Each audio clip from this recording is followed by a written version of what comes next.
Doctor Mohammad Yunus দ্রব্যমূল্য লাগাম টেনে ধরেছেন। কবে যে এত কম দামে জিনিসপত্র কিনতে পেরেছি তা হয়তো ভুলে গেছি। এখানে পাও চাটার সময় নেই, মূল পয়েন্টে আসুন। বাঁচলে শহীদ, মরলে গাজী। তো যাই হোক, আর কথা বেশি বাড়াতে চাই না, মূল পয়েন্টে আসুন। তো আমাদের বাংলাদেশে ফ্যাসিস্ট আমলে পেঁয়াজের কেজি ছিল 200 টাকা, বর্তমান পেঁয়াজের কেজি 40 টাকা। মরিচের কেজি ছিল 400 টাকা, ওই মরিচের কেজি এখন 50 টাকা। আলুর কেজি ছিল 100 টাকা, ওই আলুর কেজি বর্তমানে 20 টাকা। খেজুরের কেজি ছিল 400 টাকা, ওই খেজুরের কেজি মাত্র 150 টাকা। দেন যাবতীয় আরও অনেক পণ্য ছিল, মানে আকাশে পাতালে, মানে দামের ডিফারেন্স।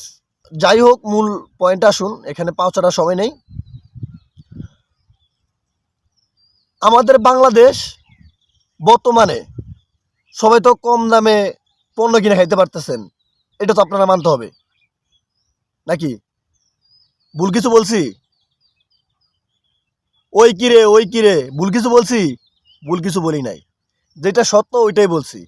তো যাই হোক, কালকে আমি আমাদের বাজারে একজন ব্যবসায়ী উনি একটা পোস্ট করছিল যে বিগত 16টি বছর ধরে আমি যখন ব্যবসার ক্ষেত্রে আমি ব্যবসা করতেছি, আমি এত কম দামে নিত্য প্রয়োজনীয় জিনিস আমি কখনো দেখি নাই। আপনি দেখছেন? আপনিও দেখেন নাই। তো যাই হোক, এখানে পাওয়ার সময় নেই, কথা আমি আজকে বলেই যাব। আর আজকের ফ্লেশটা আমি অন্যরকম নিছি। আজকে আমি বৈশা কথা বলতেছি, এত কয়েকদিন কথা বলতাম দাঁড়ায় দাঁড়ায়, আজকে আমি কথা বলতেছি কি বৈশা বৈশা। তো যাই হোক, আমার এখানে আমি ভিডিও করতেছি, অনেকে আয়সা দেখে, বাট আমার কাছে মোটামুটি মানে লজ্জা শরম লাগে, মানে নতুন নতুন তো ওই কারণে অবস্থা। তো যাই হোক, মূল পয়েন্টে আসুন। আমাদের বাংলাদেশে বিগত 16টি বছর ধরে যে স্বৈরশাসক ফ্যাসিস্ট সরকার ছিল, আমি আমার একটু ভুলে যাই, ফ্যাসিস্ট করতে বলে আমার মুখে আটকে পড়ে।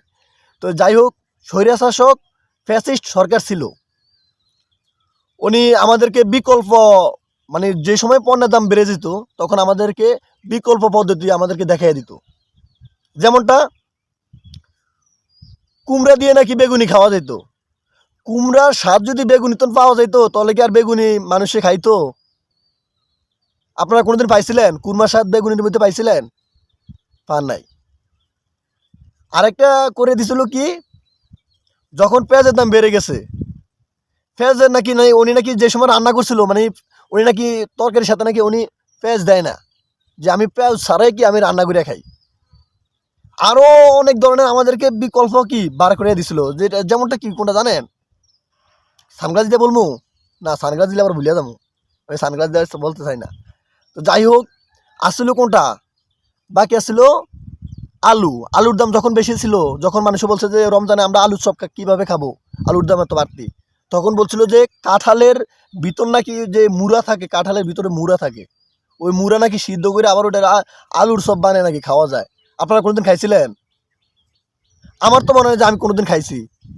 আমরা তো এটা কাঁঠাল খাওয়ার পরে দিয়া বিচিগুলা রাখিয়া পরে আমরা ওইটা ফালাই দিছি, ওইটা দিয়েও নাকি আলুর চপ বানিয়ে খাওয়া যায়।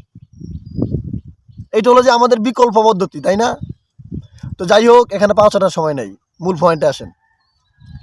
আরেকটা জিনিস ছিল কি, মানে বিকল্প পদ্ধতি ছিল, হ্যাঁ মনে আসছে, আপনারা রমজানে খেজুর খেতে চাইছিলেন? খেজুর, ওরে বাবা রে বাবা, খেজুর মানে খেজুর খাওয়া লাগবে না, খেজুর খাবেন কেন? বড়ি আছে না, বড়ই ইয়ে খাবেন, বড় দিয়ে ইফতারি করবেন। কারণ কি, খেজুরের স্বাদ তো বড়ির মধ্যে পাওয়া যায়। খেজুর লাগে মিষ্টি, বড়ই লাগে টক। তো আপনারা কি খেজুরের স্বাদ কি বড়ির মধ্যে পাইছেননি? পান নাই। তো এখানে পাওয়ার সময় নাই, বাঁচলে শহীদ, না বাঁচলে, আর মূল পয়েন্টে আসে, আমি আবার কিন্তু ভুলে যাই, মানে কাফি ভাইয়ের একটু স্টাইল দিতে চাই, কই আবার যদি ভালো না লাগে। তো বাঁচলে গাজী, মরলে শহীদ, সত্য কথা বলে যাব, অবশ্যই বলে যাব। তো যাই হোক, আমি যে জায়গাটা প্লেসটা আমি খোঁজ করে নিছি এখানে ভিডিও করার জন্য, প্লেসটা খুবই সুন্দর, এখানে কথা বলা যায়। যারা আমাকে দেখে মানে তারা দূর থেকে আমার ফলো করে চায়, যাই হোক তারা তাদের মতো চাক, আমি আমার মতো ভিডিও করে দেয়। তো মূল পয়েন্টে আসুন, এভাবে আমাদেরকে পদ্ধতি শিখিয়ে দিছে। আরেকটা পদ্ধতি শিখেছিল কি, মরিচের দাম এত বাড়ছিল, তাই না? মরিচের দাম বাড়ছিল। মরিচ যখন 500 টাকা কেজি ছিল তখন মরিচের কথা কি বলছিল, 500 টাকা, 1100 টাকা, 1200 টাকা মরিচ আপনারা খাইছিলেন? দিছিল। 10 টাকা মরিচ আপনারা দুগা মরিচ দিছিল। 10 টাকা মরিচ ব্যস্ত চাইতো না, ব্যস্ত না, আপনারা মরিচ খেতে পারবেন না। আর সেই মরিচ এখন কত করিয়া? ওই মরিচের দাম এখন 50 টাকা কেজি। আমি কালকে ইফতারির জন্য নিছিলাম 10 টাকার মরিচ, আমার এতগুলা দিয়ে দিছে। আমি কি রে বাবা, মরিচ এতগুলা লাগা, কবে আমার এই মরিচের দাম কমছে? এখন আমি যখনই লয়ে গেছি দোকানে, যখন আমি ইফতারি করবো, তখন ওরা দেখে কি করতেছে, কি রে 10 টাকার মরিচ এতগুলা লাগা, এগুলা খাইবো কে? ডক্টর ইউনূস ভালো করছে? আপনারা অনেকেই তো ডক্টর ইউনূসের পিছে পড়ে রয়েছেন যে ওই বেলাটা খারাপ, সুদখোর। বলেন এটা বলেন? নো, উনি একজন শিক্ষিত মানুষ, উনি একজন ভদ্র মানুষ, এটা আবার প্রমাণ করে দিচ্ছে। এরকম শিক্ষিত মানুষ দিয়ে বাংলাদেশকে নতুন করে আবার গড়াইতে হবে। চোর বাটপার দিয়ে বাংলাদেশ গড়ানো যাবে না। মমতাজের মতন ফুটপাতের ওই যে কণ্ঠশিল্পী, ওইখান থেকে সে আইসা, সে নাকি আবার মন্ত্রী, এমপি মন্ত্রী, হিরো আলমে আবার দাঁড়ায় মন্ত্রী। তো এটা বাংলাদেশ? এভাবে কি বাংলাদেশ চলবে? নেক্সট প্রজন্মে যদি বাংলাদেশ চালাইতে চান, শিক্ষিত মানুষ দিয়ে বাংলাদেশ চালাতে হবে, অশিক্ষিত দিয়ে বাংলাদেশ চালানো যাবে না। ঠিক আছে? তো যাই হোক, ভিডিওটা যদি আপনাদের কাছে ভালো লাগে তাহলে শেয়ার করে দিবেন, কারণ কি ভিডিওটা বেশি বড় হয়ে যেতেছে, 7 মিনিট ওভার, আমি আর কিছু বলতে চাই না। তো আমার পেজটাকে সবাই ফলো করে দিবেন, আর পাশে থাকা একটি শেয়ার অপশন আছে, পারলে একটা শেয়ার করে দিবেন। তো সবাই ভালো থাকবেন, সুস্থ থাকবেন, আল্লাহ হাফেজ, আসসালামু আলাইকুম।